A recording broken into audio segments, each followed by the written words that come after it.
Catherine, donc pour ce dernier épisode de la journée, est-ce que, voilà, j'aimerais que tu ailles un peu plus en profondeur ou tu racontes des choses que t'as pas encore dites sur la façon dont tu écoutes les gens, la façon dont tu traites les informations, etc.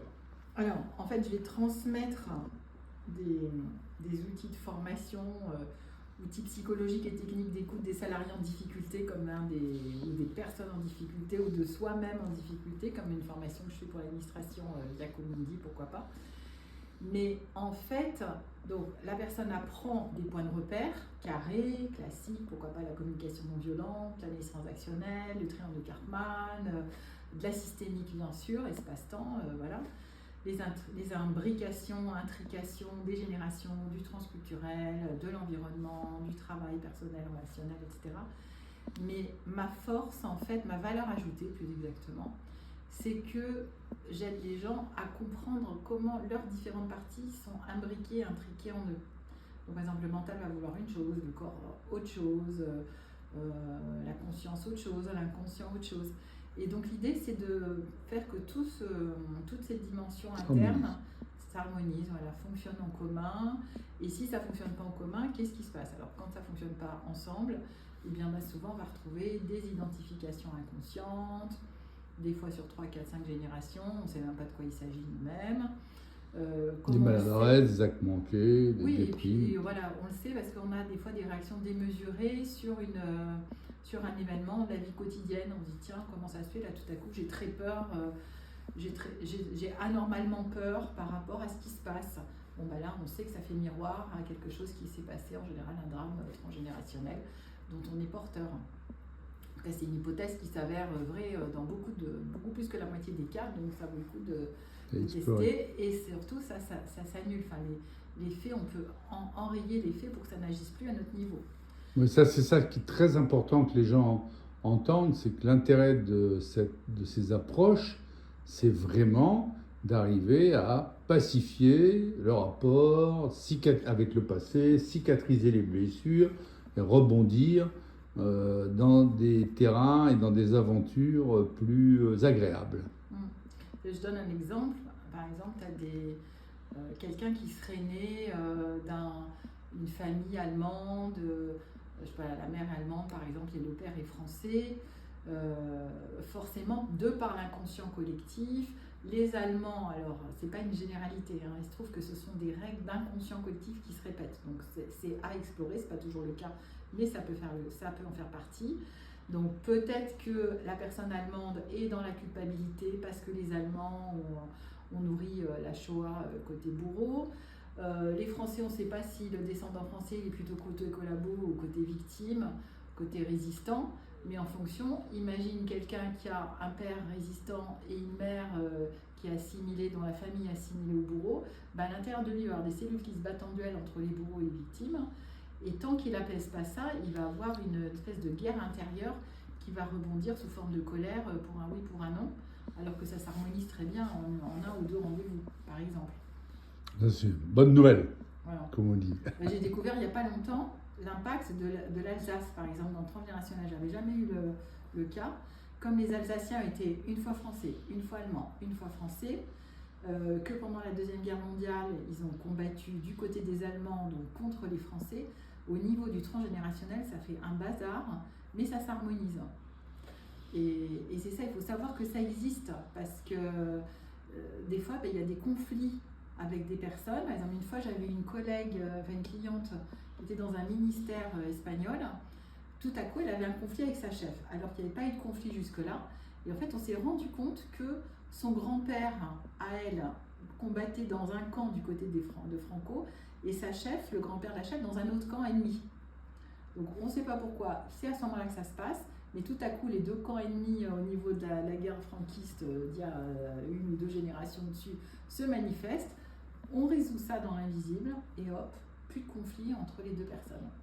Résoudre ça dans l'invisible, est-ce que tu peux en dire un chouïa plus? Oui, alors moi j'utilise les constellations familiales et systémiques, mais de façon très élargie, parce que je les couple à tout ce que j'ai appris en termes de spiritualité aussi. Donc, mais en tout cas, ce qui est Tu certain... tu peux éclairer juste pour les gens qui ne connaissent pas les constellations familiales. Les constellations, tu as raison, merci. C'est de la systémique en fait, c'est une façon de représenter le système. Et alors on peut le représenter en groupe. Moi je le fais en individuel parce que j'ai la chance d'avoir des perceptions développées. Donc c'est moi qui sens tout. Donc des fois les gens me disent ah mais je veux pas venir parce que j'ai peur. Non. En fait, c'est moi qui vais tout sentir. Donc la personne, il ne va pas y avoir de catastrophe pendant le rendez-vous. C'est moi qui vais sentir les tensions liées à divers drames.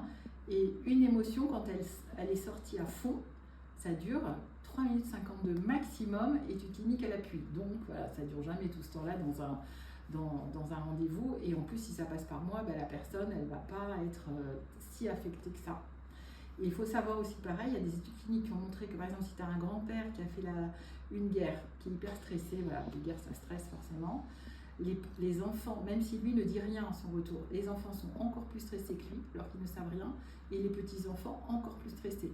Donc là on y est au stade des petits-enfants, des victimes de la Deuxième Guerre mondiale. Donc évidemment que tout le monde est stressé, mais peut-être que ça n'a même pas à voir avec l'environnement actuel. Donc ça serait intéressant d'aller... dénouer l'impact de ce qui s'est passé dans les guerres sur nous. Voilà. En tout cas, c'est ce que j'essaye de faire à mon niveau déjà, puisque tout ce qu'on vit, c'est un miroir de nous. Donc déjà, moi, je suis obligée de travailler sur moi.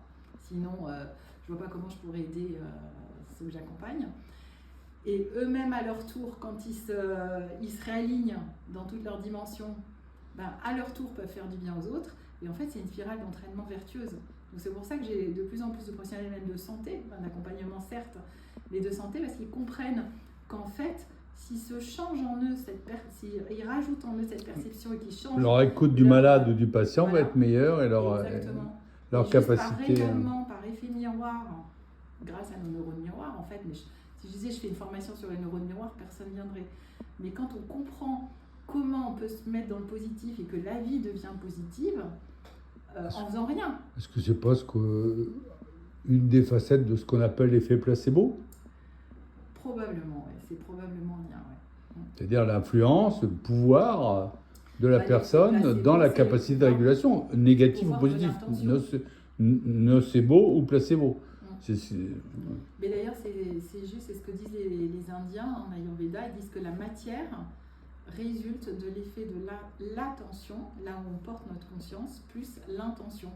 Donc l'effet placebo, tu prends un médicament qui est supposé peut-être te soigner, en fonction de... Donc déjà, si tu crois que ça va te soigner, déjà ça peut marcher, ça marche dans 30% des cas, je crois, l'effet placebo, c'est énorme. Non, plus que ça peut aller jusqu'à 70 selon les personnes. Ah oui, et selon la capacité de conviction, c'est une fourchette de 30 à 70. Selon la capacité de conviction de la personne qui les prescrit. Enfin, moi, c'est ce que j'ai lu il y a déjà quelques années. Oui, non, mais je suis d'accord. C'est très important. Et l'effet nocebo aussi, parce qu'on parle aussi, on parle beaucoup de l'effet placebo. L'effet nocebo, c'est le contraire. C'est-à-dire des mauvaises, des choses négatives peuvent vous imprimer et vous emmener dans des spirales négatives. Bah, d'ailleurs, j'ai eu le cas, même dans des accompagnements que j'ai faits, normalement ça marche dans 99% des cas, le 1% où ça ne marche pas, c'est j'ai une ou deux clientes, maintenant je fais super attention d'ailleurs des personnes que je recrute, entre guillemets, qui à la fin de la séance disent « Alors, ça ne servi à rien, la séance ». Ah ben c'est sûr que si une fois que tout a marché, la personne décide que ça ne servi à rien, elle interrompt le circuit, la course de l'énergie, et ça bloque le système, et en effet ça ne sert à rien, c'est même pas la peine de venir. Oui, bon. Donc on voit l'effet de l'intention en fait. Donc autant utiliser cette intention de façon positive pour être plus heureux et en meilleure santé. Et après, évidemment, comme je dis toujours, ça ne remplace pas le médecin. De temps en temps, il faut quand même aller prendre des bons médicaments parce que ça aide, tout simplement. Et voilà, l'intention ne peut pas tout. Et heureusement qu'on a aussi cette chance d'avoir le monde médical occidental. Mais c'est bien d'avoir les deux. Merci beaucoup pour ça, toutes ces paroles. Je sais pas ce qui s'est